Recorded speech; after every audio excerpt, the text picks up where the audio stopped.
Good morning student, welcome back in the maths class. Student, today we are going to start exercise 4.2 okay and C2 question number 3. आज हम exercise 4.2 में question number 3 start करने वाले हैं. Yesterday we had learned about question number 2 HCF highest common factor by long division method. मतलब long division method से HCF कैसे करना था ये हमने देख लिया था question number 2 में. Now क्वेश्चन नंबर थ्री में अब हम HCF ही फाइंड करेंगे but prime factorisation method. So student, आपको क्वेश्चन नंबर 1 में हमने प्राइम फैक्टर फाइंड किए थे. ओके, प्राइम फैक्टर फाइंड किए थे और वो कैसे किए थे? डिवीजन मेथड से. तो आपको पता ही है कि प्राइम फैक्टर कैसे फाइंड किया जाता है. अब यहाँ क्वेश्चन नंबर 3 में प्राइम फैक्टर ही फाइंड करना है बट वहाँ हाईएस्ट कॉमन फैक्टर निकालना है. जो 2 नंबर दिए हैं इन दोनों नंबरों के बीच में हाईएस्ट कॉमन फैक्टर, मतलब दोनों के बीच में जो हाईएस्ट नंबर होगा, कॉमन नंबर जो होगा हाईएस्ट, वो फाइंड करना है. वो भी कौन सी मेथड से? Prime factorisation method. Question number 3 start करेंगे HCF prime factorisation method. So question number ये है 5184 एंड 2025. सो स्टूडेंट, यहाँ जो दोनों नंबर्स है वो दोनों नंबर 1000 वाले नंबर हैं. ओके, दोनों नंबर 1000 वाले नंबर है और दोनों नंबरों के हमें पहले तो प्राइम फैक्टर निकालेंगे हम लोग, और प्राइम फैक्टर निकालने के बाद दोनों नंबरों में से जो हाईएस्ट कॉमन नंबर होगा, जो हाईएस्ट कॉमन फैक्टर होगा, उसे फाइंड करेंगे. सो फर्स्ट है 5184 और 2025. तो हम लोग सबसे पहले 5184 के फैक्टर निकालेंगे. तो इसके लिए हम लोग क्या करेंगे कि 5184 को डिवाइड करते जाएंगे. 5184 डिवाइड बाय. तो अब ये जो नंबर है 5184 ये किससे डिवाइड होगा? कौन से नंबर से डिवाइड होगा? तो हमें पता है स्टूडेंट, आपको डिविजिबिलिटी टेबल जो हमने पढ़ा है इसके पहले, हमें पता था कि किसी भी नंबर को यदि डिवाइड करना है तो उसके लिए उस नंबर को हम कैसे आइडेंटिफाई करेंगे कि ये नंबर 2 से डिवाइड होगा या 3 से डिवाइड होगा या 4 से डिवाइड होगा, है ना. तो यहाँ 1s 10s 100 1000. सो 1s की प्लेस पर यहाँ 4 है. ओके, 1s की प्लेस पर 4 है मतलब ये नंबर किससे डिवाइड होगा? 2 से, क्योंकि हमें पता है कि यदि 1s की प्लेस पर 0, 2, 4, 6 या 8 यदि रहता है तो वो नंबर 2 से डिवाइड होता है. तो इस नंबर को हम 2 से डिवाइड कर सकते हैं, तो 2 से डिवाइड कर लेंगे. अब 2 के टेबल में क्या 5 आता है क्या? नो. तो हम लोग क्या करेंगे? 5 से छोटा नंबर लेंगे. तो 2 के टेबल में 5 से छोटा नंबर कौन सा है? 4. 2 2 ज़ा 4. तो यहाँ हम लोग क्या लिखेंगे? 2. अब 2 2 ज़ा 4 हो गया. अब 5 में से 4 माइनस किया तो 1 बचा. अब यहाँ पर 1 और यहाँ पर 1, कितने हो गए? 11. तो क्या 11 आता है 2 के टेबल में? नो. तो हम लोग क्या करेंगे? 11 से छोटा नंबर लेंगे. तो 11 से छोटा नंबर कौन सा है? 10. 2 5 ज़ा 10. 2 5 ज़ा 10. अब 11 में से 10 माइनस किया, 1 बचता है. अब ये 1 और ये 8 कितने हो गए? 18. तो 18 आता है 2 के टेबल में? हाँ, आता है. 2 9 ज़ा 18. अब 4 बचता है तो 2 2 ज़ा 4. मतलब 5184 2 से पूरा डिवाइड होता है. 2592 आंसर आता है. अब फिर से स्टूडेंट, क्या ये 2592 ये जो नंबर है, ये नंबर 2 से डिवाइड हो सकता है क्या? हाँ, हो सकता है. क्यों? क्योंकि 1s की प्लेस पर यहाँ क्या है? 2. मतलब ये नंबर 2 से डिवाइड होगा. तो 2 से डिवाइड कर लेते हैं इसको. 2 1 ज़ा 2, 2 2 ज़ा 4. अब यहाँ 1 बचा, यहाँ 9 बचे. तो 2 9 ज़ा 18 एंड 2 6 ज़ा 12. आ गया आंसर 1296. अब फिर से 1296 क्या 2 से डिवाइड होगा? हाँ, होगा. क्यों होगा? क्योंकि यहाँ पर भी 1s की प्लेस पर 6 है ना. अब 1s की प्लेस पर 6 है मतलब ये भी नंबर 2 से डिवाइड होगा. 2 6 ज़ा 12. अब ये जो 9 है, ये 9 आता है क्या 2 के टेबल में? नहीं आता. तो 9 से छोटा नंबर कौन सा होगा? 8. 2 4 ज़ा 8. अब 9 में से 8 माइनस किया तो 1 बचता है. ठीक है. अब ये 1 और ये 6 कितने हो गए? 16. तो 2 8 जा 16. 16 आता है 2 के टेबल में. Then again 648। अब ये नंबर जो है वो 2 से डिविजिबल है। यस, क्यों? क्योंकि यहाँ पर भी 1s की प्लेस पर 8 है, मतलब ये नंबर 2 से डिविजिबल है। तो 2 3 ज़ा 6, 2 2 ज़ा 4 एंड 2 4 ज़ा 8, ठीक है। अब 324 ये नंबर क्या 2 से डिविजिबल है? यस है, क्योंकि वंस की प्लेस पर 4 है, मतलब ये नंबर 2 से डिवाइड होगा। तो 2 1 ज़ा 2। अब 3 में से 2 माइनस किए तो 1 बचता है, तो 1 और ये 2 कितने हो गए? 12। तो 2 6 ज़ा 12 एंड 2 2 ज़ा 4, ठीक है। अब अगेन ये नंबर 162 क्या 2 से डिवाइड होगा? हाँ होगा। क्यों होगा? क्योंकि वंस की प्लेस पर 2 है। तो 2 8 ज़ा 16, देन 2 1 ज़ा 2, कितने बचते हैं नीचे? 81। अब स्टूडेंट ये 81 जो है ये क्या 2 से डिवाइड होगा?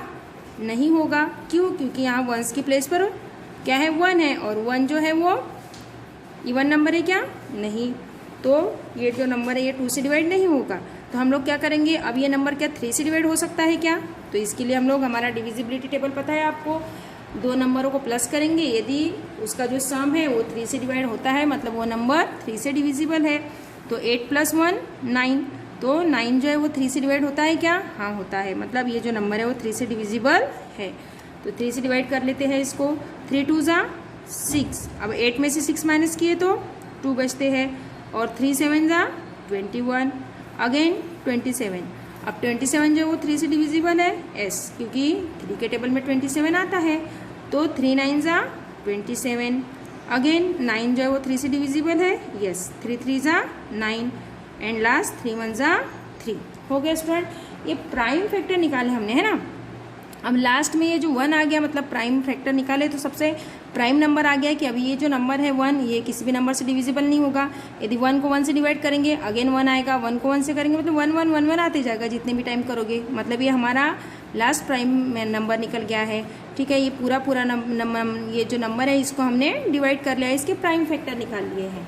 अब सेकेंड नंबर कौन सा है? 2025। तो 2025 के हम लोग प्राइम नंबर निकाल लेते हैं। 2025। अब ये 2025 जो है ये किससे डिवाइड होगा? क्या 2 से डिवाइड होगा क्या 2025? नहीं। क्यों नहीं होगा? क्योंकि यहाँ वंस की प्लेस पर क्या है? 5 है, मतलब ये नंबर 2 से डिवाइड नहीं होगा। क्या ये नंबर 3 से डिविजिबल है क्या? तो देख लेते हैं पहले सब नंबरों को प्लस करके। 5 + 2 7, 7 + 2 9, हाँ 9 आ गया, मतलब 9 जो है वो 3 से डिविजिबल है, मतलब ये नंबर 3 से डिवाइड हो सकता है। तो 3 से डिवाइड कर लेंगे इस नंबर को। 3 6 ज़ा 18, 20 में से 18 माइनस किए तो 2 बचे, और 3 7 ज़ा 21, ठीक है। अब 3 7 ज़ा 21 हो गए, 22 में से 21 माइनस किए तो 1 बचता है फिर से, तो 3 5 ज़ा 15। अगेन 3 से ये नंबर डिवाइड होगा।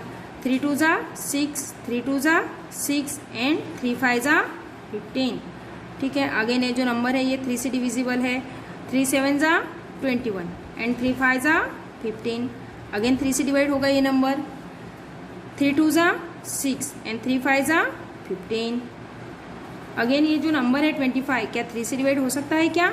नहीं हो सकता, क्योंकि 5 + 2 कितने होते हैं? 7। 7 मतलब ये कौन सा नंबर है? 7 ऑड नंबर है, तो ये 3 से डिवाइड नहीं होगा, है ना। 3 भी ऑड नंबर है, बट ये 25 जो है ये 3 से डिवाइड नहीं होगा, क्योंकि इनका जो सम आ रहा है 7, तो वो 7 जो है 3 से डिवाइड नहीं होता।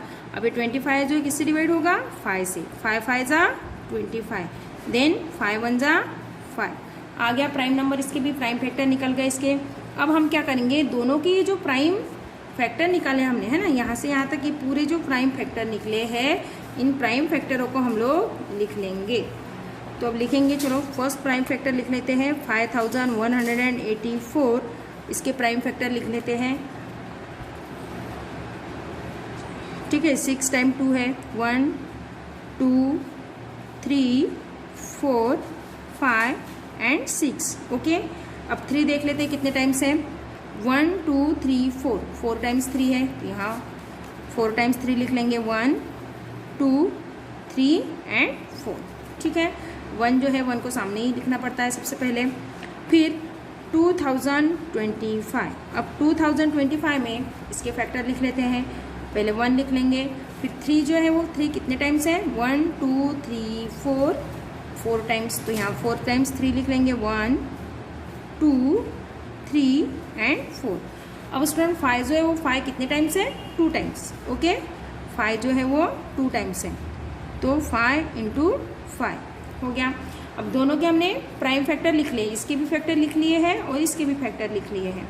अब हमें क्या निकालना है, HCF मतलब कॉमन हाईएस्ट फैक्टर। तो यहाँ पे देख लेते हैं कि यहाँ दोनों में कॉमन नंबर कौन कौन से हैं, उन्हें सबसे पहले देख लेते हैं हम लोग।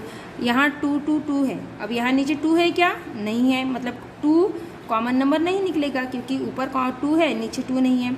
अब इधर 3 3 3 3 है, अब इधर भी 3 है, मतलब दोनों में 3 है ना। तो 3 को सर्कल कर लेते हैं, यहाँ पर 3, यहाँ पर भी 3 है, यहाँ 3 है, यहाँ पर भी 3 है, अगेन 3 एंड 3 3। ठीक है, आ गया स्टूडेंट 3 3। अब यहाँ 2025 में 5 5 है, बट ये जो 5184 में 5 आता है क्या, नो, मतलब कॉमन निकलेगा 5 नहीं निकलेगा, क्योंकि कॉमन नंबर मतलब क्या है कि दोनों में यदि वो नंबर सेम है तो वही नंबर कॉमन निकलता है, अदरवाइज कॉमन नंबर नहीं निकलता। अब यहाँ 2 है, यहाँ 2 नहीं है, अब यहाँ 5 है, यहाँ 5 नहीं है, मतलब 2 और 5 कॉमन नंबर नहीं है, ओनली 3 3 है। तो हम लोग यहाँ लिख लेंगे उसके कॉमन फैक्टर। ठीक है, कॉमन फैक्टर। अब कॉमन फैक्टर कौन से हैं, 3 3 3 3 3 3 3 3, मतलब यहाँ भी 4 टाइम्स 3 है, यहाँ पर भी 4 टाइम्स 3 है। हाँ, अब आपको एक बात ध्यान में रखना है स्टूडेंट्स की यहाँ पर भी 3 है और यहाँ पर भी 3 है, तो क्या हम लोग ये पूरे 3 और ये पूरे 3 ऐसे 4 टाइम 8 लिखेंगे नीचे, नो। हमें क्या करना पड़ता है कि 2 2 का एक एक पेयर बनाना पड़ता है कि 2 3 में से एक 3 लिखेंगे, 2 में से एक कॉमन निकाल रहे हैं ना हम लोग, तो ये दोनों 3 में से ओनली एक 3 लिखेंगे, 2 3 में से ओनली 1 टाइम 3 लिखेंगे, only 1 time and only 1 time. क्यों, क्योंकि कॉमन निकाल रहे हैं ना, 2 पेयर में से एक 3 लेना है, हमें कॉमन लेना है, मतलब 2 पेयर में से एक लेंगे, तो यहाँ 8 3 है दोनों मिला के, तो कितने 3 लेंगे हम लोग, ओनली 4। चलो अब इनको मल्टीप्लाई करते जाते हैं, 3 3 ज़ा 9, ओके, 9 3 ज़ा 27 एंड 27 3 ज़ा 81। कितना आता है आंसर, 81, और ये 81 क्या है, HCF। ठीक है, हाईएस्ट कॉमन फैक्टर। दोनों नंबरों में जो 81 है ये हाईएस्ट कॉमन फैक्टर है। इनको मल्टीप्लाई करना है हमें, 3 3 ज़ा 9, ऐसा यदि आपको समझ में नहीं आ रहा तो 3 3 ज़ा 9, 3 3 ज़ा 9 और 9 9 ज़ा 81, आ गया आंसर 81। ठीक है, तो हाईएस्ट कॉमन फैक्टर क्या निकला दोनों के बीच में, 81। ये हो गया स्टूडेंट एक्सरसाइज 4.3 का क्वेश्चन नंबर 2 में प्राइम फैक्टराइजेशन मेथड से आपको HCF निकालना। पहले जो नंबर दिया है उसके फैक्टर निकाल लेंगे, देन अगेन फैक्टर निकाल लेंगे, फिर दोनों फैक्टरों को हम लोग एक साथ नीचे लिखेंगे और दोनों में से कॉमन नंबर निकालेंगे और कॉमन नंबर को मल्टीप्लाई करने के बाद जो आंसर आएगा वो होगा हमारा HCF, हाईएस्ट कॉमन फैक्टर। ए वाला तो मैंने करके दिया है क्वेश्चन। स्टूडेंट आपको क्वेश्चन नंबर 3 में B एंड C, ठीक है, B वाला और C वाला करके देखना है, मतलब सॉल्व ही करना है आपको। B एंड C, पहले 5185 के फैक्टर्स निकालोगे, देन 8000 के, और दोनों में से कॉमन नंबर निकालोगे। और C वाला भी वैसे ही करना है, A B C, ये 2 क्वेश्चंस आपको करना है। Thank you.